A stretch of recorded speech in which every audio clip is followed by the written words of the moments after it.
Hey everyone, कैसे हो सारे। आई होप सारे अच्छे होंगे और मज़े में होंगे। तो आज मैं जो आपके साथ स्टोरी शेयर करने वाला हूँ वो मैंने इंटरनेट पे पढ़ी थी, जो कि बहुत ही डरावनी और रहस्यमयी होने वाली है।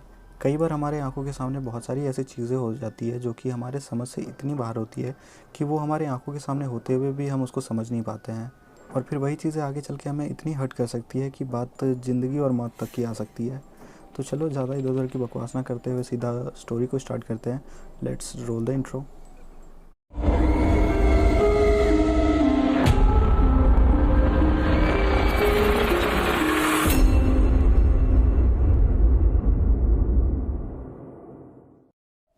आज मैं जो आपके साथ स्टोरी शेयर करने वाला हूँ वो मेनली दो लड़कों पे फोकस करने वाली है, जिसमें से एक है रोशन और एक है विवेक।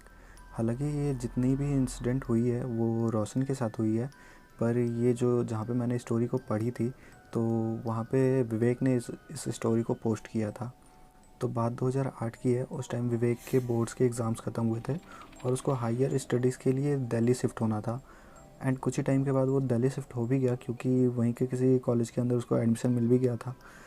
तो जब वो क्लास जाना चालू किया तो उसने देखा कि उसके क्लास के अंदर एक रोशन नाम का भी लड़का है, जो कि उसको बाद में पता चला कि उसी के टाउन से है वो।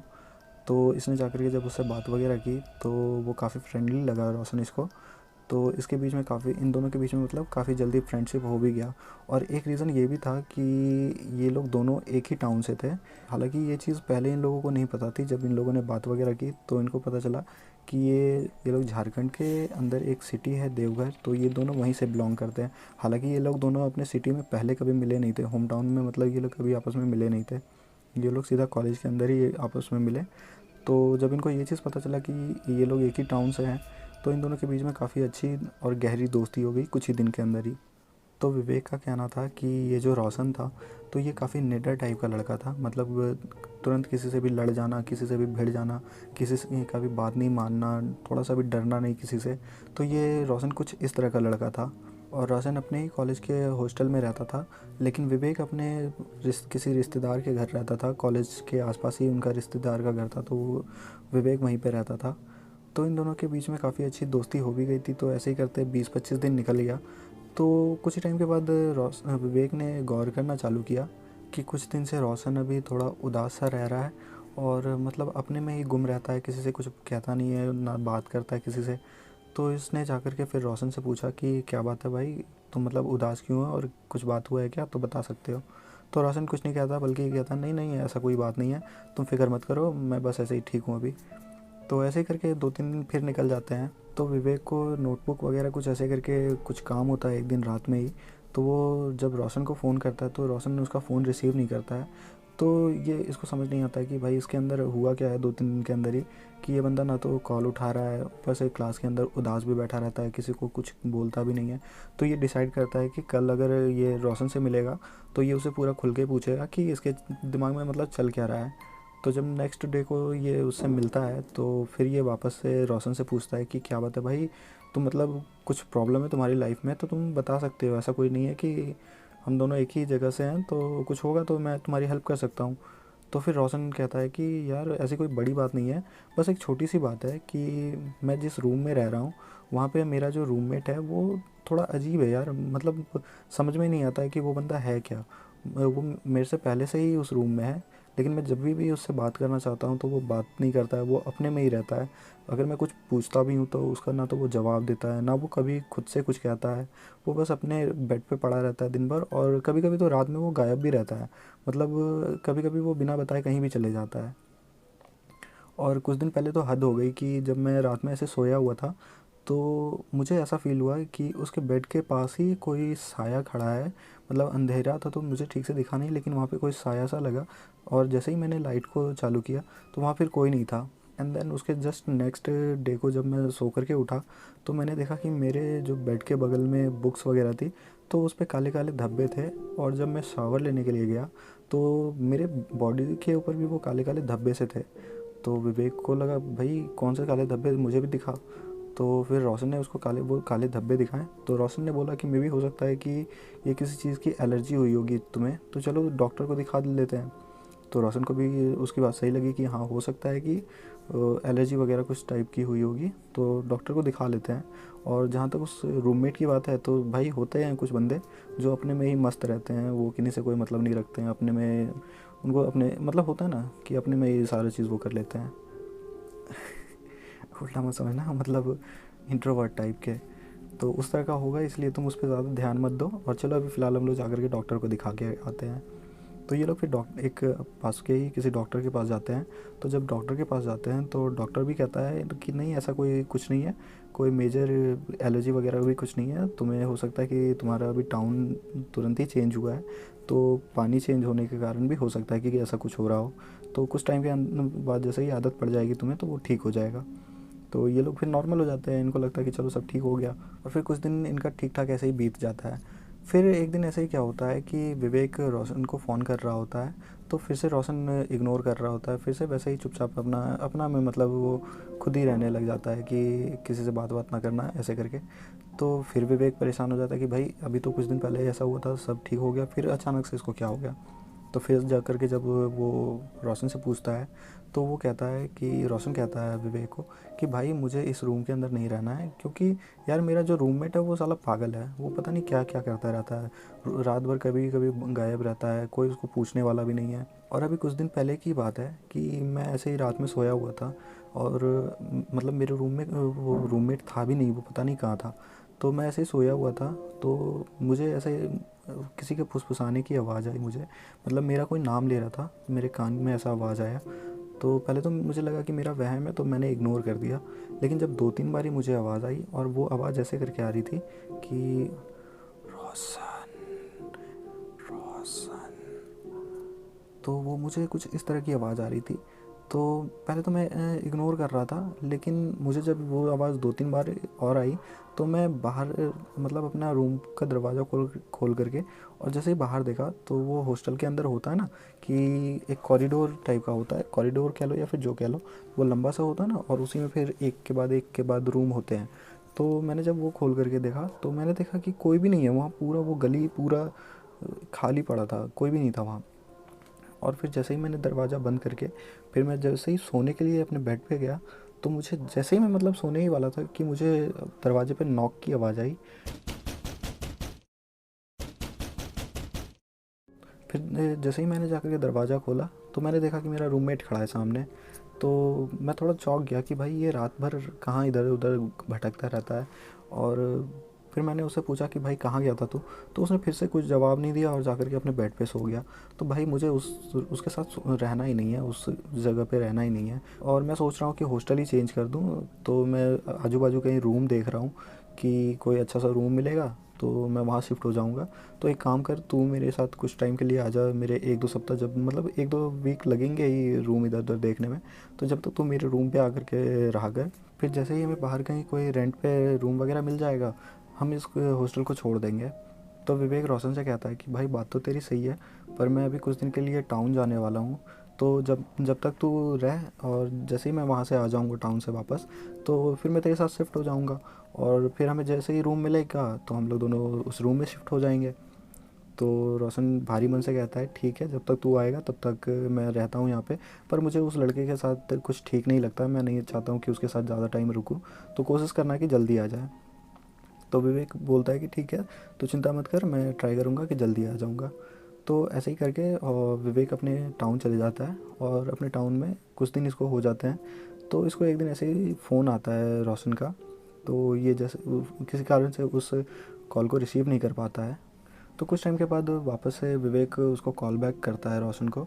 तो रोशन उसका कॉल नहीं उठाता है, बल्कि रोशन का कॉल स्विच ऑफ आता है। तो विवेक थोड़ा परेशान हो जाता है कि अभी कुछ दिन पहले ही की बात है कि रोशन थोड़ा परेशान सा लग रहा था। जो बंदा मतलब एक निडर टाइप का लड़का था, तो वो थोड़ा परेशान लग रहा था।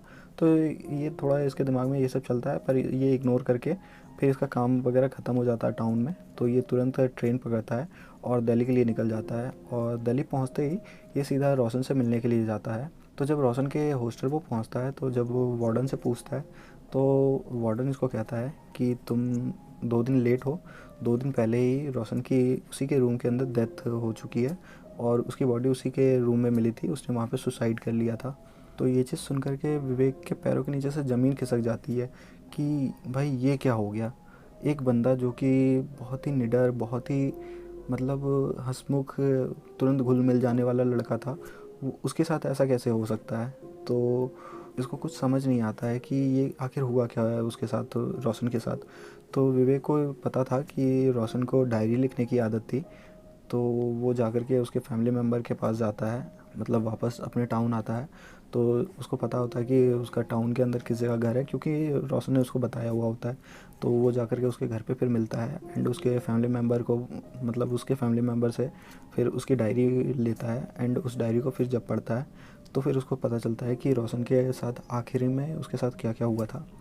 तो रोशन ने उसमें लिखा था कि जब विवेक के साथ वो लास्ट टाइम मिला था और विवेक को उस रूम के अंदर रुकने के लिए कह रहा था, तो उसने विवेक को बोला नहीं था, पर रोशन बहुत डरा हुआ था उस टाइम, क्योंकि उसका जो रूममेट था उससे उसको बहुत डर लगने लगा था।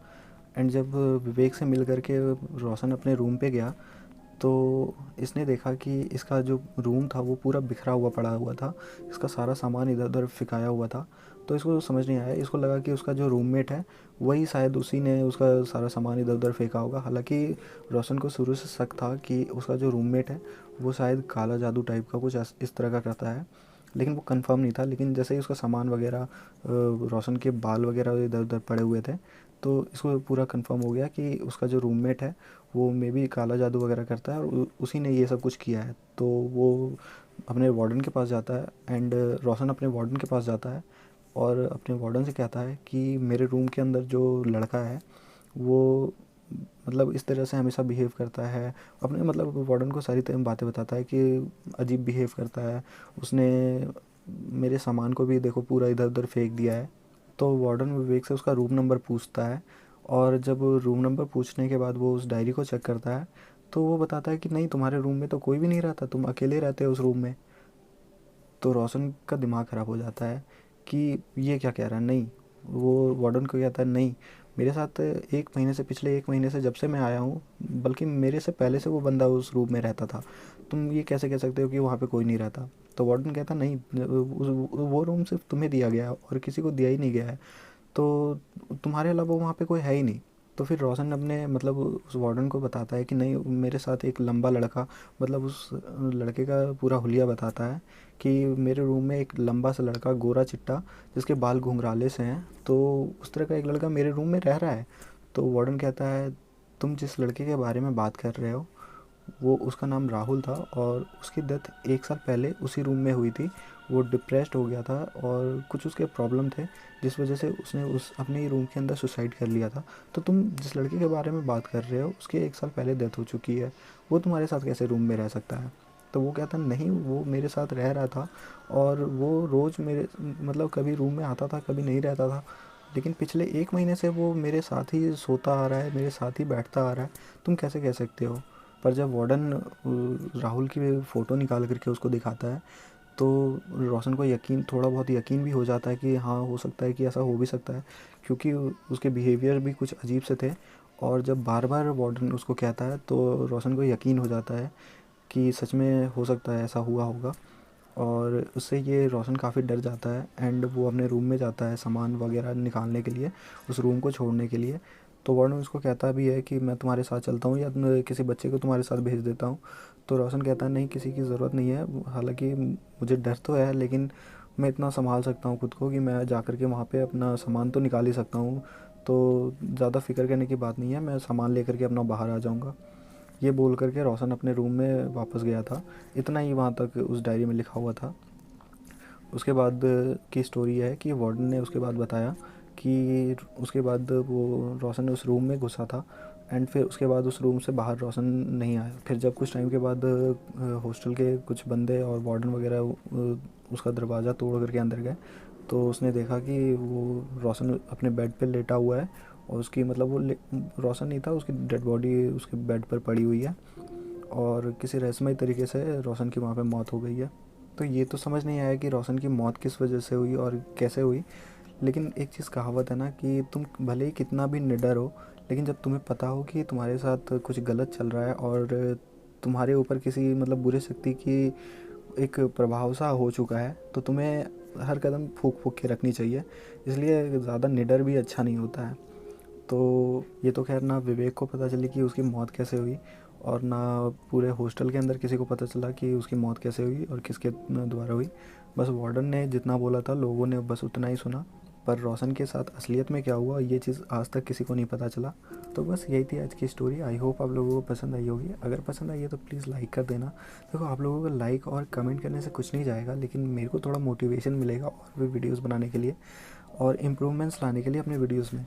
तो इसलिए भी कर देना, एंड हो सके तो प्लीज़ अपने दोस्तों के साथ शेयर कर देना, एंड प्लीज़ सब्सक्राइब तो कर ही देना, क्योंकि वो नहीं करोगे तो फिर चैनल आगे कैसे जाएगा। और वैसे भी मैंने अपने आप को 1000 सब्सक्राइबर करने का चैलेंज दिया हुआ है, तो वो भी देखते हैं कितनी जल्दी पूरा होता है। तो बस मिलते हैं नेक्स्ट वीडियो में, तब तक के लिए बाय।